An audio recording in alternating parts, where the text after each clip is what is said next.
Hello, Anna. How are you doing?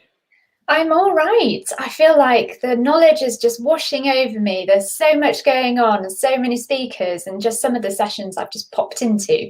It's actually quite incredible, like some of the things that people are talking about, and it just is really so much. It's basically how I feel at the moment. Bit overwhelmed, but it's wonderful to hear so many different views.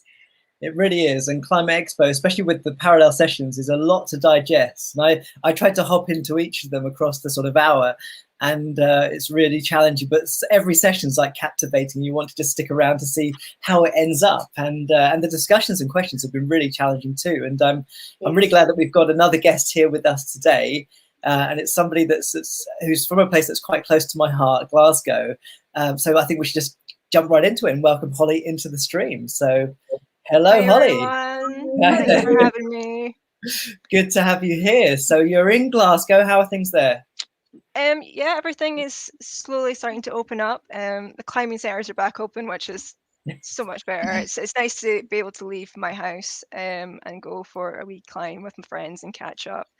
It was nice to the day I handed in my dissertation, I got to go and have a pint with a friend too. So that was a special moment of freedom. So it's nice to do that. So Yeah, because you're just hopefully, finishing a master's in Glasgow Caledonian University, and yeah. you are presenting your thesis little bit later in the week. What day have you got your sessions sort of taking I place? haven't got my sessions yet.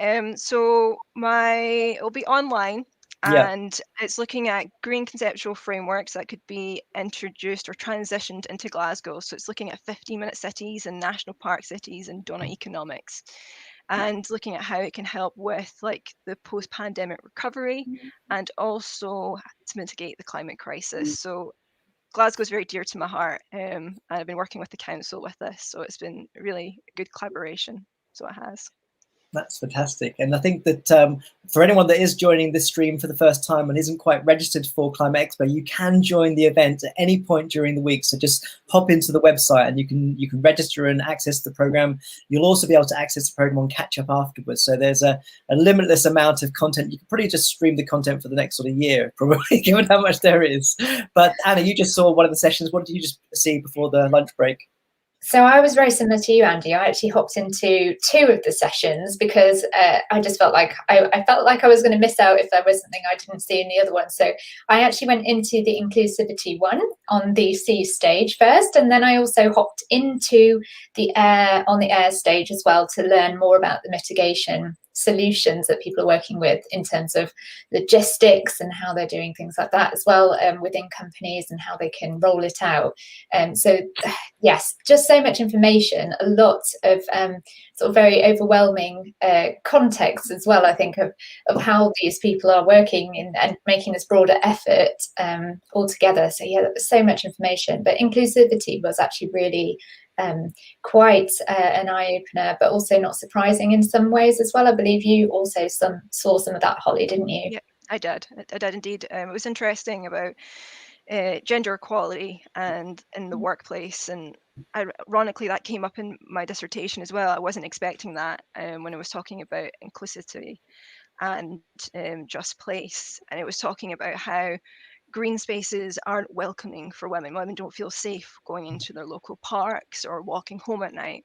And one of the interviews I had was with a member of the council, Glasgow Council, and they made a really interesting point.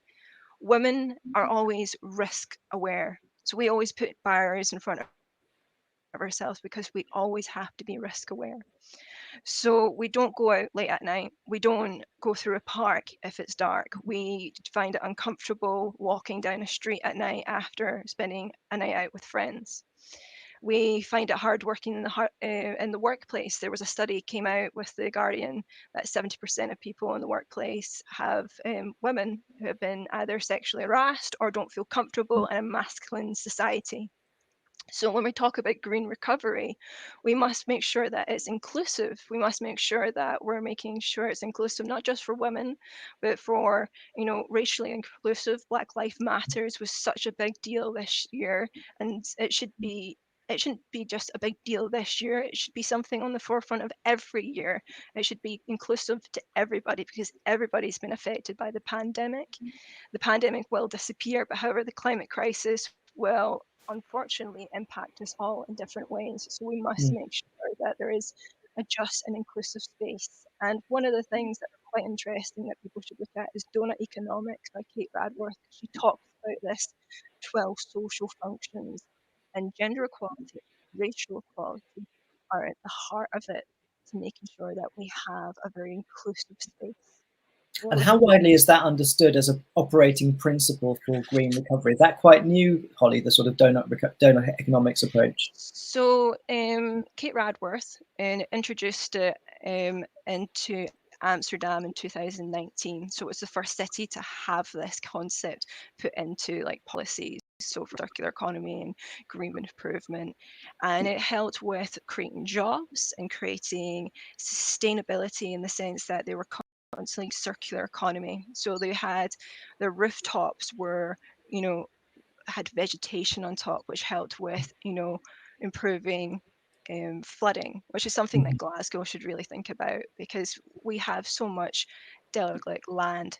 In Glasgow, we have 29 spaces, each the size of Kelvin Grove Park, that are just not being used. So if we thought about it properly, we could make such a green empire and transition something like donut economics like Amsterdam into Glasgow to create a fantastic, one of the ideas is creating a greenhouse cultivation in the heart of Glasgow, where you had a 15-minute, able to get, produce, but also a circular dynamic where you collect all of the food scraps to turn into mulch, which gets used to vegetation again to grow crops within the city. So there's, there was, I think it was the last time I looked, there was 36 countries that are considering a donut economic, city, and it is growing, it is expanding. So it's a really interesting concept, and people should really take a look at it. I mean, as you say, it is very interesting, and it's amazing that we've actually come this far and not actually incorporated any of these ideas before. Like, it seems quite an obvious thing, an obvious solution. But I mean, how wonderful would it be if we had that kind of integration and also circular kind of route to actually finding solutions? It would make a lot more sense. It would be a lot more inclusive and just accessible. But it also looks at how it's the social foundations around 9 planetary degradations. So we're looking at how we can work around nature, not through nature. So it's that dynamic, which is something that Glasgow's introducing, which is nature-based solutions. We build around nature. And that is such a key concept, because we are taxing our water sources, we're taxing our soil sources, we're affecting our air quality. And the interesting thing that happened during the pandemic is people were using less cars. So our atmosphere, our pollution decreased, and you could see visibility change. So it gave an actual understanding of what change could be, and people started being more active. So we have the ability to change, but we need the infrastructure, and we need our government, and we need our councilmen and our policies and the people to actually create the change itself.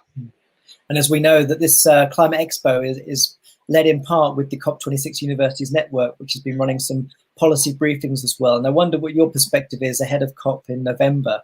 Do you think that the governments need to do a lot more? How far are they along the sort of recommendations that you have? Or is Glasgow sort of one of the exceptions beginning down this road?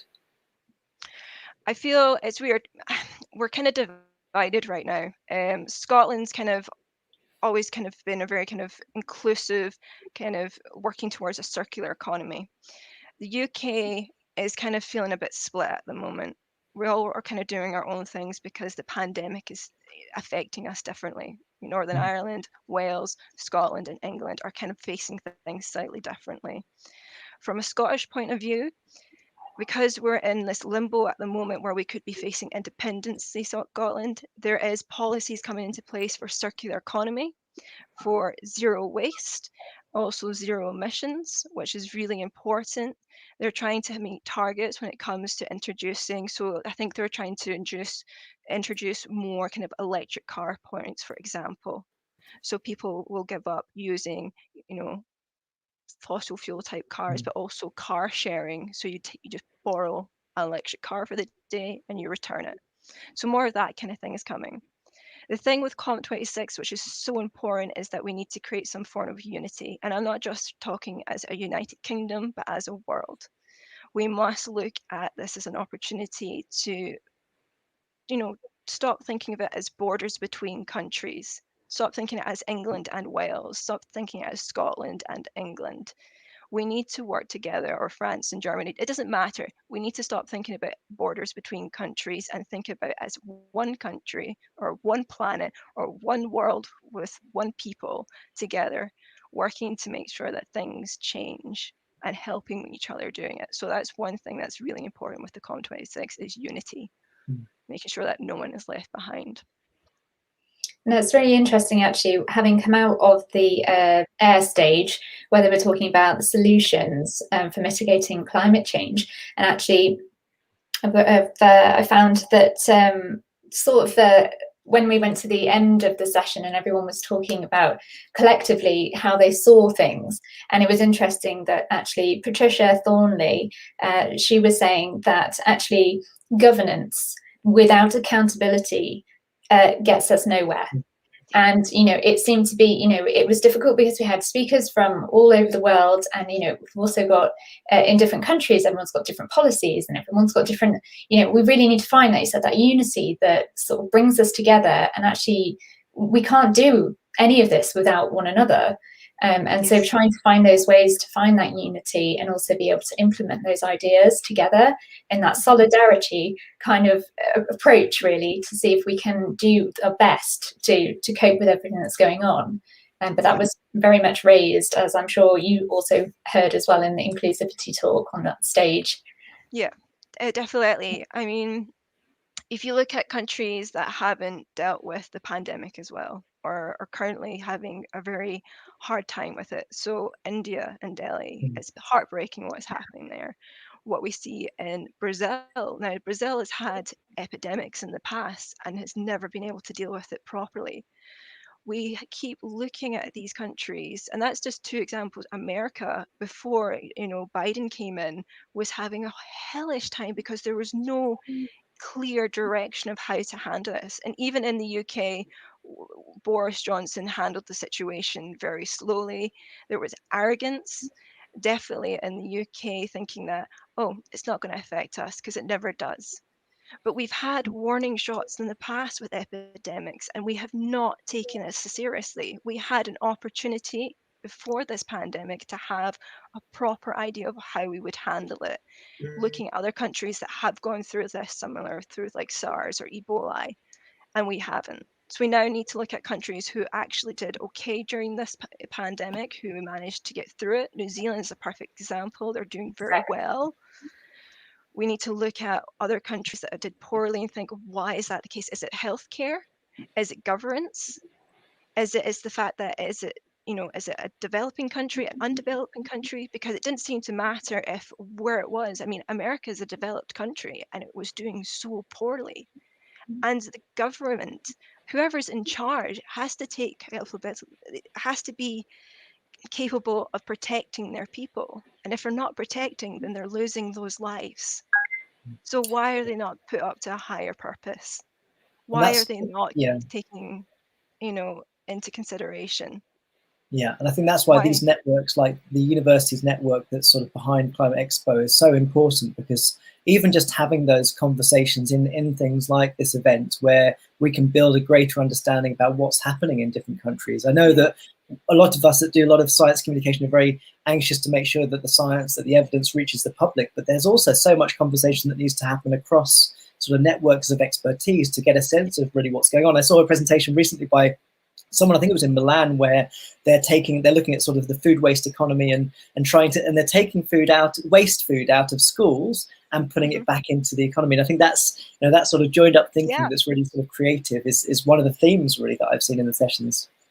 I mean, I'm thinking about, I've came up with this idea and I'm kind of figuring out how this could happen. And it was how to create an edible botanic gardens that is also a cultivation greenhouse that is multi-diverse, multicultural, multi-layered, which is helping to produce, say, the majority of produce for Scotland. Because before the pandemic, before the Brexit, 70% of produce was being imported by Europe, and then 10% was around the world. So we're seasonal growers. We have good soils, we have good water in Scotland, but we have really poor climate in some cases. But that's not means that we can't grow certain things. We've become lazy in the UK. So imagine growing things, exotic things from around the world in this greenhouse, and be able to, do a 15-minute network where you can take it all to different restaurants or all to the local schools, and it's organic, and you're recycling it, and you're using what that person was talking about, creating a circular dynamic. So yeah, that's something I'm kind of projecting. So it's great to hear other people are doing it. Definitely.